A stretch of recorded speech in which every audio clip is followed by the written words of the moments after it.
रणभूमि में दौड़ेंगे ड्राइवरलेस टैंक।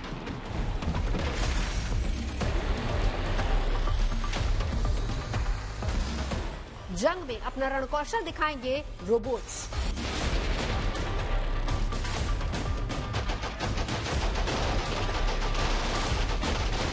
बम बारूद की जगह लेजर हथियार का होगा इस्तेमाल।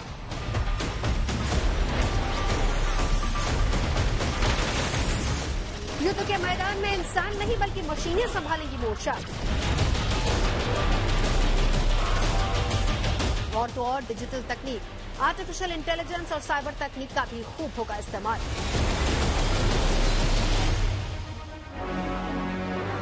बदलते दौर में ये ऐसे कयास हैं जो भविष्य की जंग की तस्वीर बदल सकते हैं।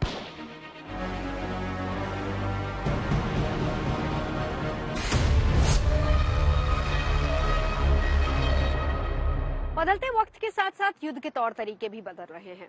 आने वाले समय में युद्ध के खतरों को भांपते हुए हर देश अपनी तरफ से स्मार्ट और इंटेलिजेंस मूव आगे बढ़ा रहा है। भारत भी इससे अछूता नहीं है। इसीलिए फ्यूचर वेपन्स को लेकर भारत की रणनीति भी पुख्ता है।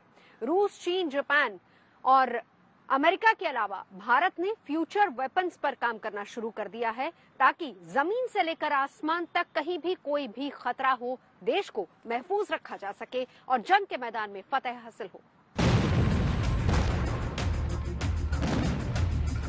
एक वक्त था जब युद्ध में सटीक रणनीति के साथ ज्यादा बाहुबल वाले की जीत हुआ करती थी।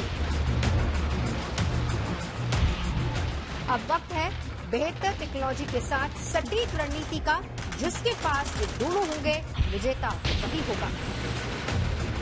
भारतीय सेना के लिए एआई से लैस अनमैन्ड टैंक तैयार किए जा रहे हैं जिसका नाम है मंत्रा और इसके 3 संस्करण हैं। पहला है मंत्रा एस। इस संस्करण को खासतौर पर निगरानी के लिए विकसित किया गया है जिसमें शक्तिशाली कैमरे लगे हैं। दूसरा वर्जन है मंत्रा एम। इस संस्करण का इस्तेमाल बारूदी सुरंगों का पता लगाने के लिए किया जा रहा है। नक्सल प्रभावित इलाकों में ये फायदेमंद होगा। और तीसरा है मंत्रा एन।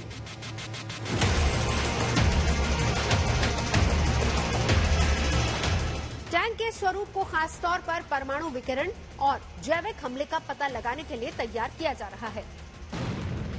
अनमैन्ड ग्राउंड व्हीकल मंत्रा को 5 किलोमीटर दूर एक मैन बेस्ड ग्राउंड व्हीकल से कंट्रोल किया जा सकता है। मंत्रा को BMP-2 व्हीकल के बेस पर तैयार किया गया है। ड्राइवरलेस टैंक मंत्रा का परीक्षण बेहद मुश्किल परिस्थितियों में किया जा चुका है। 52 डिग्री की गर्मी में राजस्थान के महाजन फील्ड में रेगिस्तान के बीच इसका परीक्षण किया गया। यानी यह अनमैन्ड व्हीकल रेगिस्तान से लेकर पहाड़ तक और मैदान से लेकर हाई ऑल्टीट्यूड एरिया तक में काम करने में सक्षम है।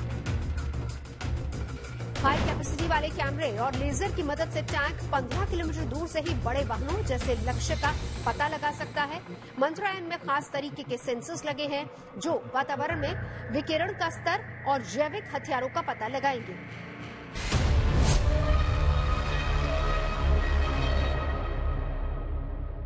भारत में DRDO एक नया टैंक पर काम कर रहा है जो जल्दी ही फौज को मिल जाएगा and that is called as the mantra tank. इसकी जो सबसे बड़ी खासियत है वो है कि आर्टिफिशियल इंटेलिजेंस से ये लैस है। न्यूक्लियर, बायोलॉजिकल, केमिकल वॉरफेयर की थ्रेट में ये उसे डिटेक्ट कर सकता है, सर्विलेंस के काम आ सकता है, रेकी के लिए काम आ सकता है, अनमैन्ड है। अगर ओवरऑल कॉम्बिनेशन में देखें तो माइंस को क्लियर करने के भी ये काम आता है। अपने आप में एक फिनोमिनल डेवलपमेंट है कि जिस तरीके से ये इंडियन आर्मी को ताकत देगा और साथ ही साथ दुश्मन के खिलाफ काम कर पाएगा। 15 किलोमीटर तक के रेंज के इलाके को ये स्पाइंग भी कर सकता है एक तरीके से। मुझे लगता है कि इस टैंक के आने से आर्मी का जो एज है, जो प्रिक्योरमेंट एज है, दुश्मन को देखने की जो एज है, बैटलफील्ड ट्रांसपेरेंसी की जो एज है और साथ ही साथ आर्टिफिशियल इंटेलिजेंस का इंटीग्रेशन, ये बहुत ही फिनोमिनल डेवलपमेंट होगी। मंत्रा टैंक से बॉर्डर पर दुश्मनों की निगरानी में काफी मदद मिलेगी। अर्धसैनिक बलों ने भी कुछ जरूरी बदलाव के साथ इन टैंकों का इस्तेमाल नक्सल प्रभावित इलाकों में करने की इच्छा जताई है। आने वाले दिनों में अर्धसैनिक बलों की ओर से नक्सल प्रभावित राज्यों जैसे कि झारखंड, मध्य प्रदेश, छत्तीसगढ़, पश्चिम बंगाल, ओडिशा में भी इस तरह के आधुनिक अनमैन्ड ग्राउंड व्हीकल का इस्तेमाल किया जा सकेगा, जिससे नक्सल प्रभावित इलाकों में आसानी से घुसकर इलाके की टोह ली जा सके।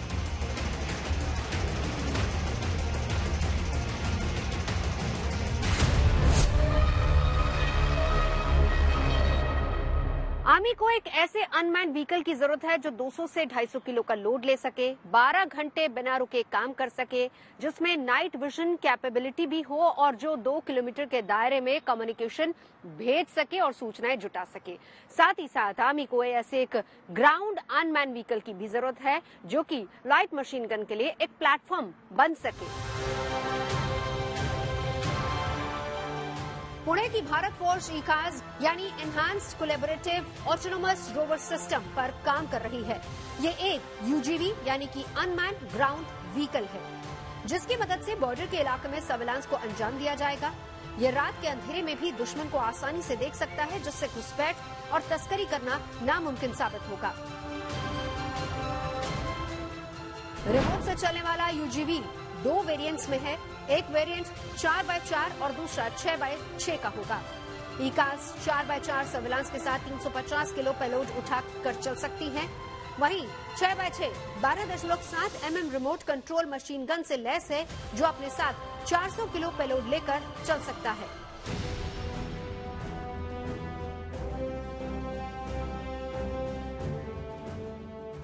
ये एक मल्टी मिशन और मल्टी सेंसर यूजीवी है जो हर तरह के टेरेन में काम करने में कारगर है, जो 45 डिग्री के स्लोपर्स पर भी आसानी से चल सकता है।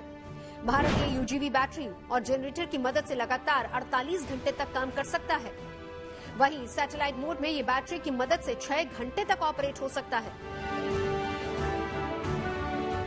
सेना के लिए तैयार हो रहा ईकास यूजीवी 10 से 15 किलोमीटर प्रति घंटे की रफ्तार से चल सकता है।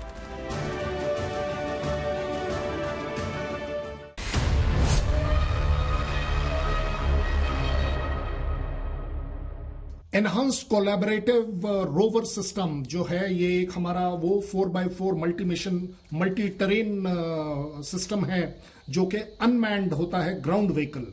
This is ground vehicle basically, जिसमें के इंटीग्रेट किया गया है एनहांस्ड कोलिजन अवॉइडेंस सिस्टम।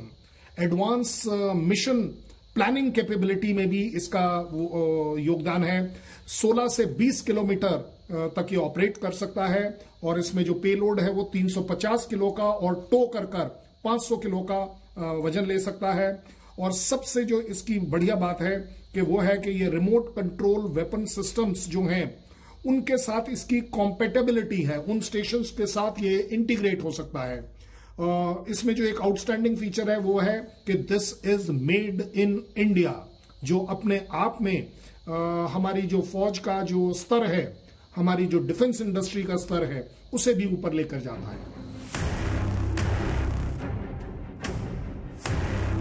सेना अपने हथियारों को आर्टिफिशियल इंटेलिजेंस से लैस कर रही है ताकि जंग के मैदान में इंसानों की जगह मशीनों का इस्तेमाल हो। साल 2022 में महाराष्ट्र के पुणे में अनमैन्ड बोट का परीक्षण किया गया, जिसे रिमोट कंट्रोल के जरिए ऑपरेट किया जा सकता है। डीआरडीओ की अनमैन्ड बोट इलेक्ट्रिक और मोटर इंजन से चलती है। एक बार में लगातार 24 घंटे पानी में रहकर पेट्रोलिंग करने में सक्षम है। ये समुद्र में 25 किलोमीटर की दूरी तय कर सकता है। मानव रहित नाव का इस्तेमाल दुश्मनों की निगरानी और उन पर हमला करने के लिए किया जा सकेगा।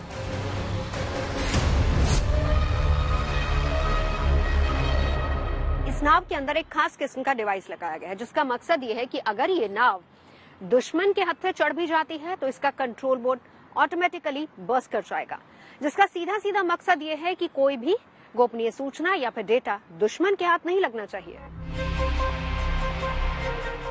इसमें लगे सोनार और रडार सिस्टम की मदद से सरफेस सर्विलांस के अलावा ये नाव एंटी सबमरीन वॉरफेयर और माइंस काउंटर मेजर में भी काम कर सकती है।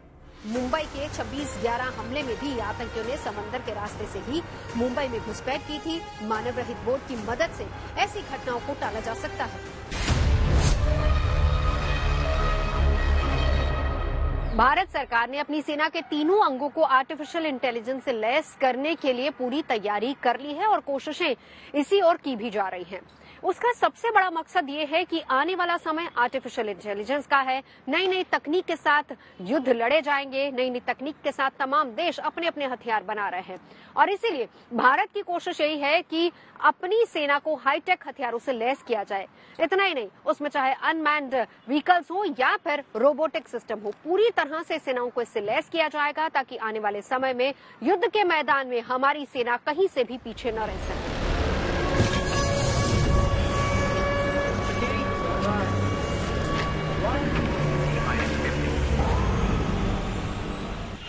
आज दुनिया के कई मुल्क फ्यूचर वेपन बनाने में जुटे हैं, जिनमें आर्टिफिशियल इंटेलिजेंस को शामिल किया गया है। अनमैन ड्रोन को एआई से लैस किया जा रहा है। अनमैन बोट से लेकर ड्राइवरलेस टैंक तैयार हो रहे हैं जो किसी इंसान की मदद या निर्देश के बिना खुद टारगेट तय करेंगे और खुद ही उन्हें तबाह कर देंगे।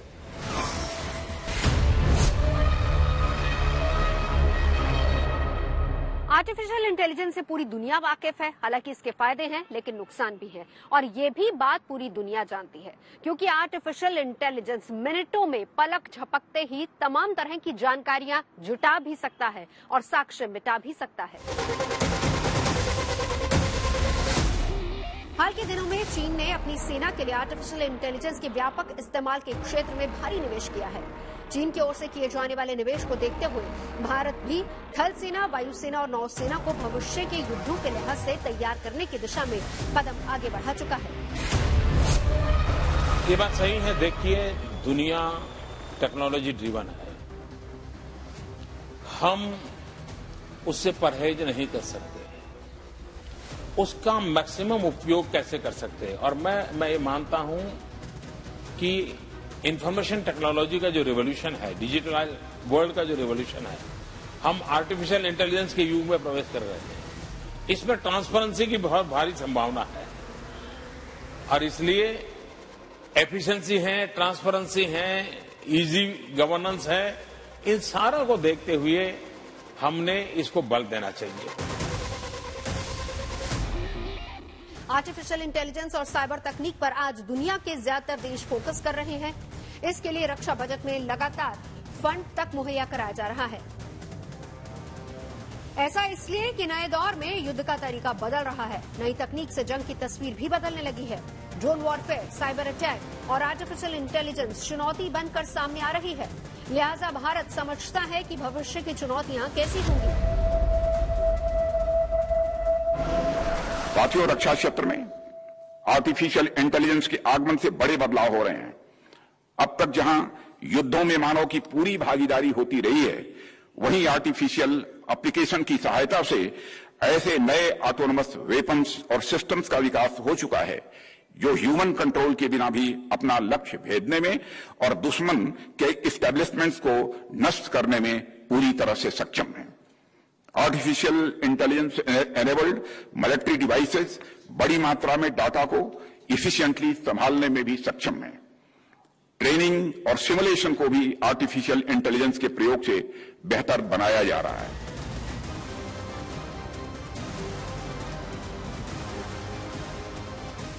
साल 2022 में डिफेंस सेक्टर में आर्टिफिशियल इंटेलिजेंस यानी एआई आधारित 75 सैन्य तकनीक और साजो सामान सेनाओं को सौंपी गई, जिनमें साइलेंट सेंट्री, त्रिशूल रिमोट वेपन सिस्टम और मैंडरिन ट्रांसलेटर डिवाइस है।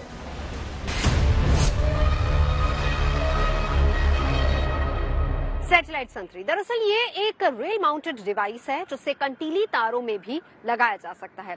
आप कह सकते हैं कि ये एक तरीके का रोबोट है जो कि सरहद पर काम करेगा। एलएसी पर कंटीली तारों पर अगर इसे लगा दिया जाए तो आर्टिफिशियल इंटेलिजेंस के जरिए ये अपना काम बाखूबी कर सकता है।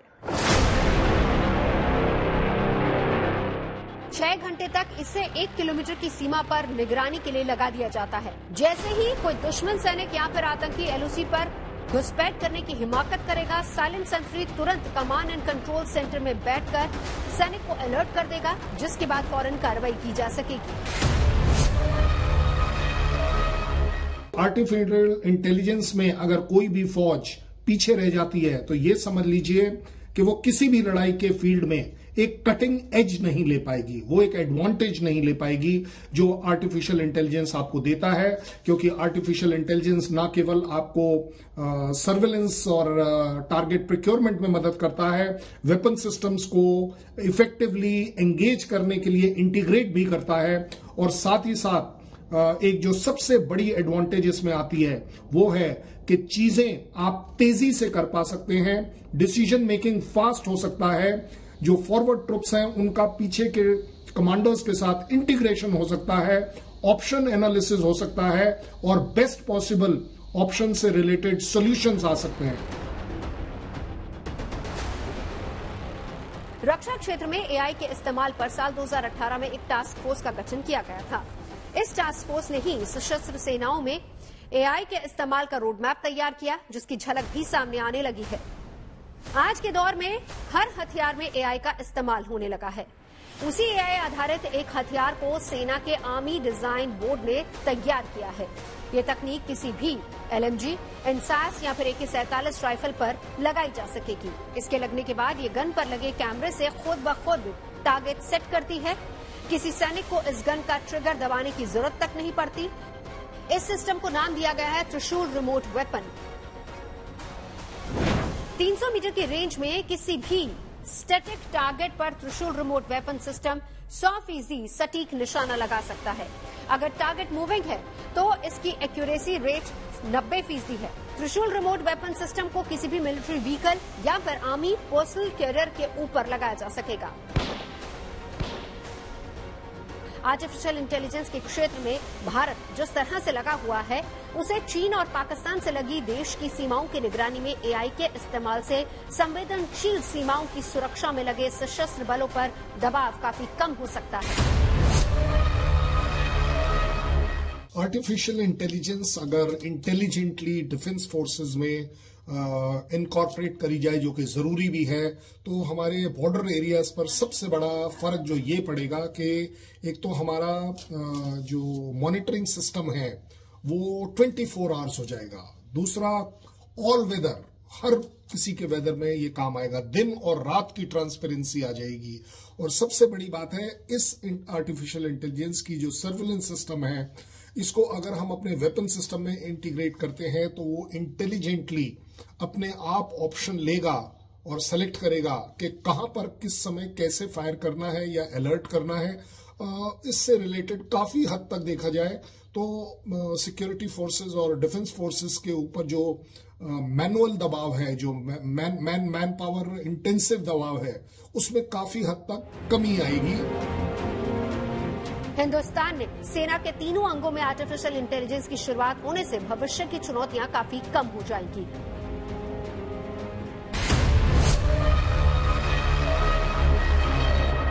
इससे सरहद पर सैनिकों के तमाम काम आसान हो जाएंगे, खास तौर पर लाइन ऑफ एक्चुअल कंट्रोल पर, जहां पर चीन मौजूद है। चाहे चीन की मैंड्रिन भाषा को हिंदी में समझना हो या फिर ऊंचाई वाले इलाकों में सैनिकों के लिए रसद या हथियार पहुंचाना हो, ये सब काम और आसान होंगे। पाकिस्तान से सटी एलओसी पर किसी आतंकी की घुसपैठ को मॉनिटर करना हो या फिर सरहद पर किसी रोबो सोल्जर को तैनात करना हो, ये सब काम आर्टिफिशियल इंटेलिजेंस की मदद से चुटकियों में किया जाएगा। 24/7 हमारी सर्विलेंस कैपेबिलिटी बढ़ जाएगी। दूसरा, एक और बड़ा जो फायदा होता है कि डे नाइट दोनों ही टाइम में एक तरीके से बैटलफील्ड ट्रांसपेरेंसी भी आ जाएगी। इससे और एक बड़ा फायदा है कि जो आप surveillance to the weapon system integration है, वो आप अगर करते हैं तो आप ऑटोमेटिकली देखेंगे कि एक्यूरेसी ऑफ फायर भी बढ़ जाएगी, एक्यूरेसी ऑफ इंफॉर्मेशन भी बढ़ जाएगी, integration of complete information collateral collate करने के लिए आसानी आ जाएगी। आज दुनिया की कई ताकतें अपनी आर्टिफिशियल इंटेलिजेंस के सिस्टम को मजबूत करने में जुटी हैं। ड्राइवरलेस कार के बाद अब ड्राइवरलेस टैंक पर काम किया जा रहा है, जो बहुत ही जल्द जंग के मैदान में अपनी काबिलियत दिखाते नजर आएंगे।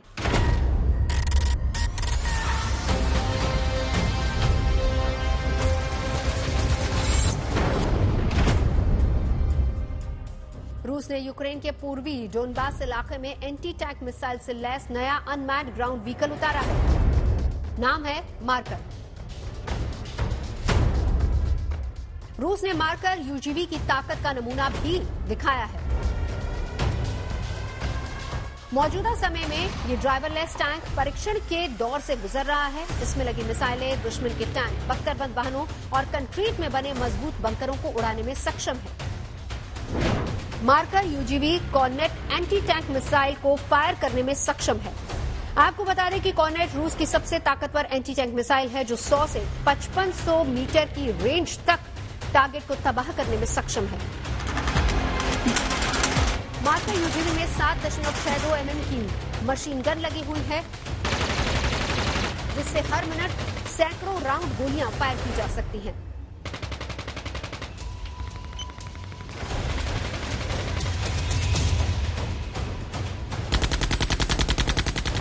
दावा यह किया जा रहा है कि रूसी मार्कर 100 किलोमीटर की दूरी तक बिना किसी इंसान की मदद के गश्त कर सकता है, जो अपने साथ स्वॉर्म ड्रोन की पूरी फौज लेकर चलता है। स्वॉर्म ड्रोन मिनटों में उड़ान भरकर खुफिया जानकारी जुटाने और टारगेट को तबाह करने के लिए इस्तेमाल किए जा सकते हैं।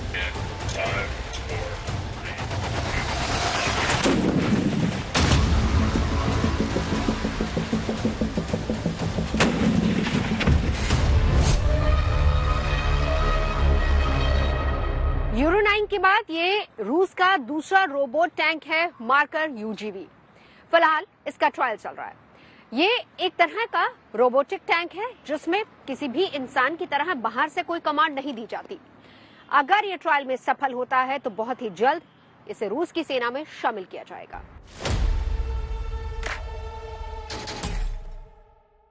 आज सिर्फ रूस ही नहीं बल्कि अमेरिका, चीन समेत दुनिया के कई देश फ्यूचर वेपन बनाने में जुटे हैं, जिनमें एआई की ताकत शामिल की जा रही है।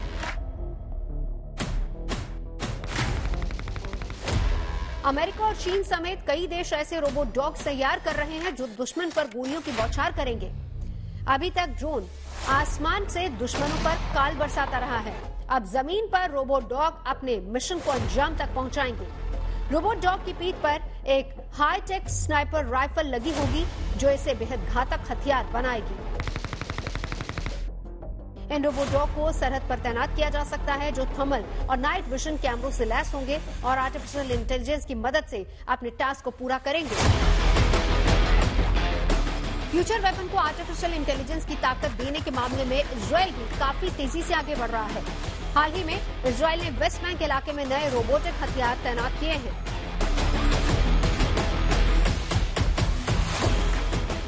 रिमोट कंट्रोल बंदूक से आंसू गैस, स्टन ग्रेनेड और रबर की गोलियां दागी जा सकती हैं। हेब्रोन शहर और अल अरब शरणार्थी शिविर में बड़े पैमाने पर रोबोटिक वेपन तैनात किए गए हैं। इजरायल ने निगरानी कैमरों से लैस स्पेशल गार्ड टावरों पर भी ये हथियार तैनात किए हैं। बंदूकों पर कैमरे लगे हैं, जिन्हें टावरों के भीतर से इजरायल डिफेंस फोर्सेस के सैनिक ऑपरेट कर सकते हैं। ये बंदूकें अपने टारगेट को ट्रैक करने के लिए आर्टिफिशियल इंटेलिजेंस का इस्तेमाल करती हैं।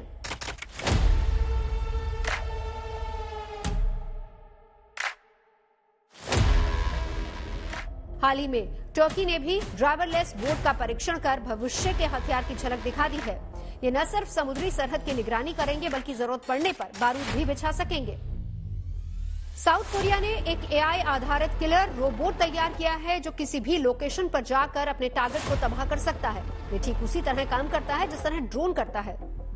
एक बार प्रोग्राम कर दिए जाने पर ये किलर रोबोट अपने दुश्मन की खुद पहचान कर उसे मार गिराता है। ये किलर रोबोट त्वचा के रंग, चेहरे की बनावट, आवाज, कपड़े के आधार पर भी दुश्मन की पहचान कर सकता है और पल भर में उन्हें तबाह कर सकता है।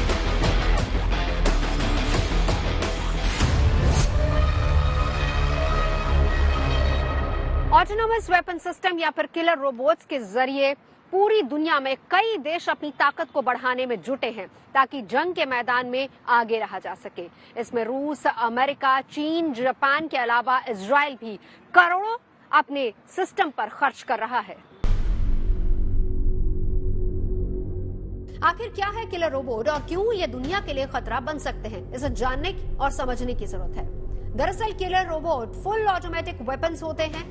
किलर रोबोट्स के मिशन में ह्यूमन ऑपरेशन का रोल नहीं होता, यानी किलर रोबोट्स में जीवन और मौत का फैसला पूरी तरह से इसके सेंसर, सॉफ्टवेयर और मशीन की प्रोसेस पर छोड़ दिया जाता है। अमेरिकी सेना का मकसद कुछ सालों में अपनी जल, थल और वायुसेना को किलर रोबोट से लैस करना है। वहीं रूस भी किलर रोबोट्स को ध्यान में रखकर न्यूक्लियर हथियारों से लैस सबमरीन विकसित कर रहा है। चीन ने कहा है कि वो किलर रोबोट्स को विकसित करने वाली तकनीक आर्टिफिशियल इंटेलिजेंस का 2030 तक ग्लोबल लीडर होगा।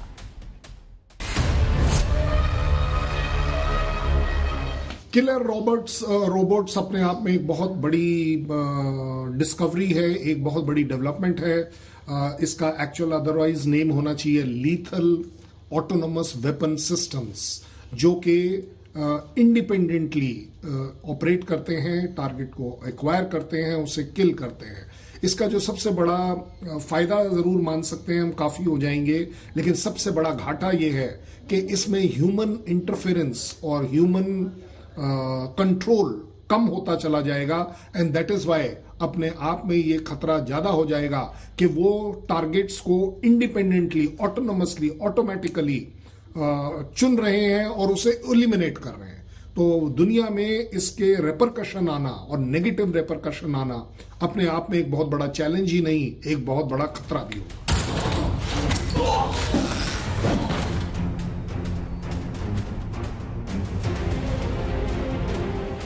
1955 में सबसे पहले जॉन मैकार्थी ने आर्टिफिशियल शब्द का इस्तेमाल किया था। वो एक अमेरिकन कंप्यूटर साइंटिस्ट थे जिन्होंने सबसे पहले इस टेक्नोलॉजी के बारे में सन 1956 में एक कॉन्फ्रेंस में बताया था। इसीलिए उन्हें फादर ऑफ आर्टिफिशियल इंटेलिजेंस भी कहा जाता है। आज के दौर में आर्टिफिशियल इंटेलिजेंस का दायरा तेजी से बढ़ रहा है। टेक्नोलॉजी के विकास के साथ ही आज हम किसी न किसी तरीके से एआई से जुड़े हुए हैं और इसका इस्तेमाल भी कर रहे हैं। जैसे एप्पल फोन का पर्सनल असिस्टेंट सिरी, जो एआई का बेहतरीन उदाहरण है। इसी तरीके से एलेक्सा, विंडो का कोर्टाना, जैसे एआई आपके सवालों का जवाब देने के लिए हमेशा तैयार रहता है। एआई का इस्तेमाल सिर्फ स्मार्टफोन में ही नहीं बल्कि ऑटोमोबाइल और डिफेंस सेक्टर में भी किया जा रहा है। कहीं इसे जरूरत बताया जा रहा है तो कहीं एआई के खतरे को लेकर चिंता भी बढ़ी हुई है।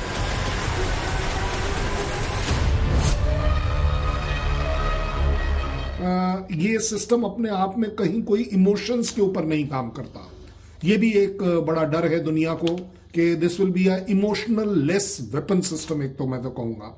साथ ही साथ जो ह्यूमन एग्जिस्टेंस है उसके ऊपर भी सवाल उठता है, क्योंकि अगर सभी कुछ मशीन कर पाएगी तो ह्यूमन एग्जिस्टेंस का रिलेटेड क्या यूज रह जाएगा। एक और सिविल एरियाज में डर है इस बात का या डेंजर है कि अनएम्प्लॉयमेंट बढ़ जाएगी। दुनिया भर में जो ये एक सिस्टम 100 लोगों का काम कर देगा तो उससे एम्प्लॉयमेंट जो है उस पर भी बहुत बड़ा असर पड़ेगा।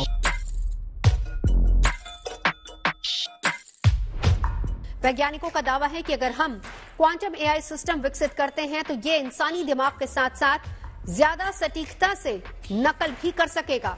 एक शोध के मुताबिक ब्रेन कंप्यूटर इंटरफेस एक दिन इंसानी दिमाग की भाषा बोलने में सक्षम हो सकता है। एक ऐसी परिस्थिति जिसमें कंप्यूटर हमारी इंद्रियों पर कब्जा कर सकते हैं और हमारे दिमाग में सीधे इनपुट भेज सकते हैं।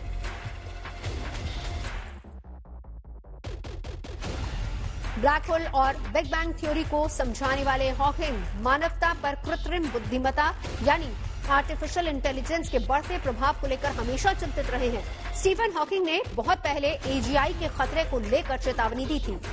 उन्होंने कहा था कि धरती बहुत छोटी होती जा रही है और मानवता खुद का विनाश करने को बाध्य है, क्योंकि इस ग्रह पर कृत्रिम बुद्धिमत्ता तेजी से हमारी जगह लेती जा रही है। वो खुद से उड़ान भर सकेगा और खुद को बहुत तेजी से विकसित होने के रेट पर रीडिजाइन करेगा।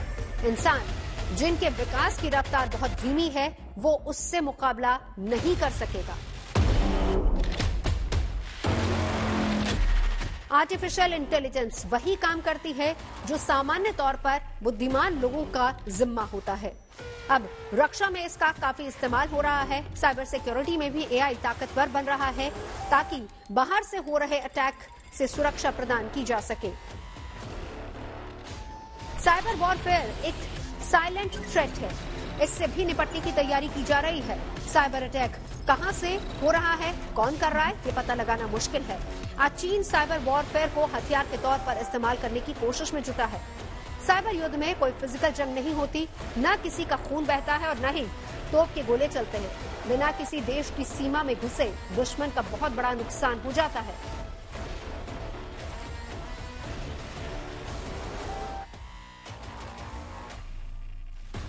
या यूं कहें कि साइबर अटैक के जरिए किसी देश की बुनियादी ढांचे को हिलाया जा सकता है। मौजूदा वक्त में हर आंकड़े किसी सर्वर पर सेव हैं। खुफिया जानकारियों का कहीं डेटाबेस है। साइबर अपराधी अब इलेक्ट्रिक पावर ग्रिड को भी निशाना बनाने की फिराक में है। यही नहीं, अस्पताल से लेकर एयरपोर्ट तक के सिस्टम को फेल किया जा सकता है। दुश्मन की साजिशों से निपटने के लिए भारतीय युवाओं की ऐसी टोली तैयार हो रही है जो तकनीक में इतने दक्ष हो कि वो दुश्मन के चक्रव्यूह को आसानी से ध्वस्त कर सके।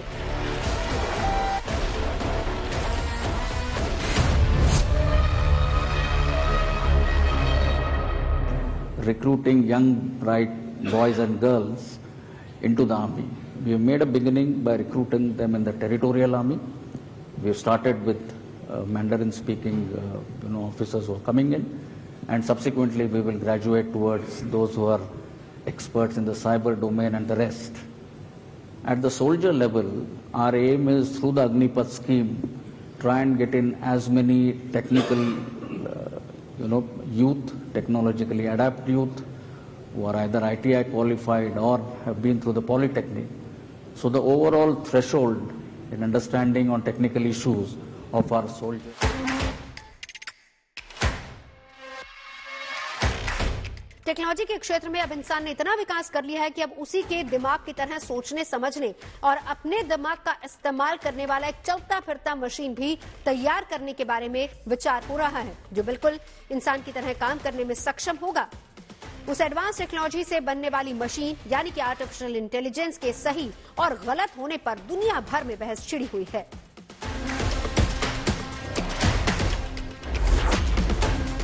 दिल्ली से नवजोत रंधावा के साथ bureau report, good news today.